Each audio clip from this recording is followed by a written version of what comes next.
Bien, y hablamos de este mismo tema. Nos vamos a contactar a esta hora con el senador de la DC, Francisco Huenchumilla. A esta hora, ¿cómo está, senador? Buenos días.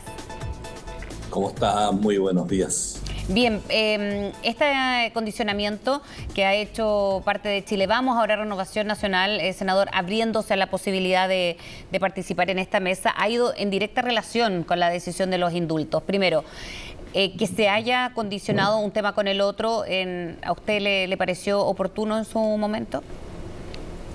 Cuando tú vas a una mesa de conversación en un tema tan importante como es la seguridad, tienes que ir sin condiciones, sin vetos, porque se trata de buscar los acuerdos, se trata de que no existiendo unanimidad en estos temas, hay que buscar los acercamientos, pero si tú llegas a esa conversación poniendo vetos, haciendo condicionamientos insalvables, bueno, entonces no estamos hablando de un diálogo, estamos hablando de una situación que a lo mejor no puede tener mucho futuro.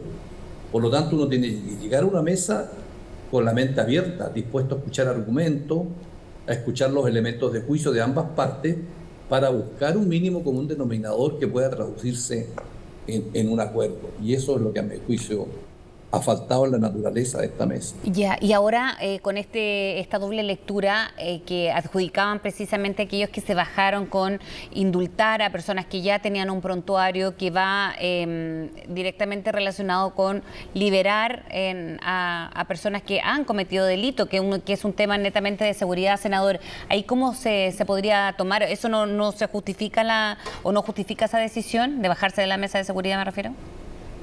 Respecto de los indultos, hay tres puntos de vista. Un punto de vista jurídico, un punto de vista político y un punto de vista de oportunidad. Desde el punto de vista jurídico, es el presidente, tiene la facultad exclusiva de dictar indultos particulares.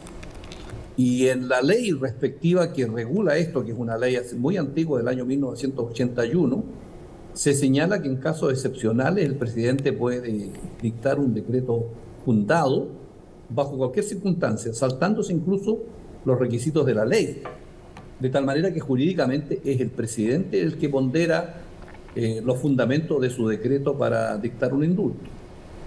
Lo segundo, el problema político, es si la decisión que toma el presidente es adecuada o no es adecuada. Eso es discutible y por lo tanto la gente puede tener, o los partidos pueden tener, una visión a favor o en contra de esa decisión política. Y lo tercero es que si es oportuno o no hacerlo cuando tú estás negociando una mesa sobre seguridad, cuando estás llevando adelante el nombramiento del fiscal nacional. Entonces son todas cuestiones que hacen, digamos, que esto sea un tema controvertido, pero es indudable que el presidente tiene la facultad, que a lo mejor ahí se cometen errores, pero creo que el costo político de eso ya se tomó con la renuncia de la ministra de Justicia y de otros personeros que trabajaban para el gobierno. Sí, ahora eso parece no haberse zanjado cuando este grupo de parlamentarios ayer de oposición entregan el requerimiento al Tribunal Constitucional. ¿Eso por qué arista lo ve? Porque finalmente va a seguir más allá de lo jurídico, pero sigue también en discusión o en medio del debate. Es que jurídicamente yo creo que eso es improcedente porque la propia ley y la Constitución facultan expresamente al presidente para dictar los decretos de indulto. Otra cosa es si el mérito político amerita o no dictar un decreto de indulto de esta naturaleza, pero jurídicamente es evidente que el que tiene la facultad es el presidente. Estamos hablando de indultos particulares. ¿Cuánto afectó, cree usted, en esta decisión al presidente Gabriel Boric, más allá de lo que han dicho las encuestas, pero que finalmente van marcando un precedente en las últimas semanas, senador? Lo que pasa es que al parecer en las personas indultadas, en alguna de ellas, se hubiera tratado de personas que no tenían solamente una condena, sino que tenían antecedentes anteriores. Y la ley que regula esto establece que no se puede dictar un indulto cuando se trate de delincuentes habituales. No sé si esta es o no la figura, pero a pesar de ser delincuentes habituales, esa propia ley le faculta para dictar un decreto fundado para que el presidente se salte esa regla y él se haga responsable de dictar el decreto de indulto. Y esto es lo que genera este debate político. Entonces yo digo, no sé si las cosas se hicieron bien, si a lo mejor estuvo un poco desprolijo el procedimiento, pero bueno, así lo dijo el presidente en su momento. Claro, y por lo tanto, por eso esto ha generado esta discusión política, pero lo que yo quiero, digamos, dejar en claro que a mi juicio jurídicamente esta facultad es privativa del presidente de la República y eso está fuera de toda duda. El mérito político va a ser siempre discutible. Claro, ahora debiese esa figura del indulto desaparecer, que fuese una decisión que tomase solamente el primer mandatario, porque se ha hablado o se puso en discusión también el tema a propósito de los fuera de contexto, a lo mejor que había algunos indultos o como que ya no tenían la misma esencia con la que se había originado esto desde el principio de la República, de hecho.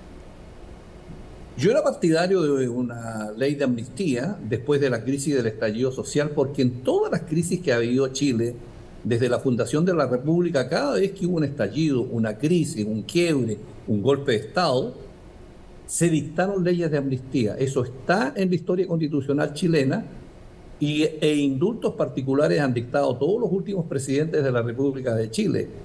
Y esta institución jurídica es de larga data en la historia de la humanidad, viene desde antes incluso del tiempo de los romanos, y ha sido usada históricamente para ir a otro estadio y dejar atrás las crisis y los enfrentamientos que han tenido las sociedades.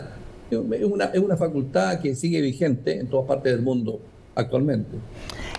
Senador, lo quiero llevar a otro tema y que tiene que ver con las listas para las próximas elecciones de consejeros por el proceso constituyente.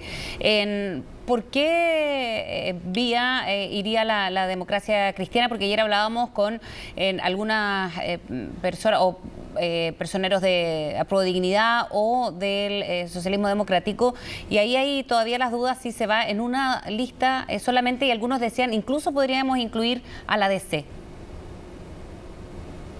El problema de las listas parlamentarias es un problema de eficiencia. Si una sola lista o dos listas son más eficientes para elegir a los respectivos consejeros.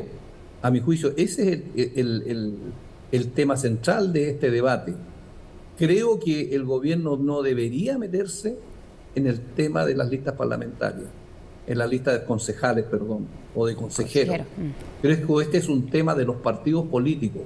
La tarea del gobierno es centrarse en lo suyo, porque constitución vamos a tener a cargo de este organismo constitucional, va a ser ratificado por el pueblo y el Ejecutivo lo que tiene que hacer es cumplir ese proceso. La tarea del gobierno es abocarse a lo suyo, a su programa, a los objetivos estratégicos que tiene, porque la tarea de los partidos trasciende a los gobiernos.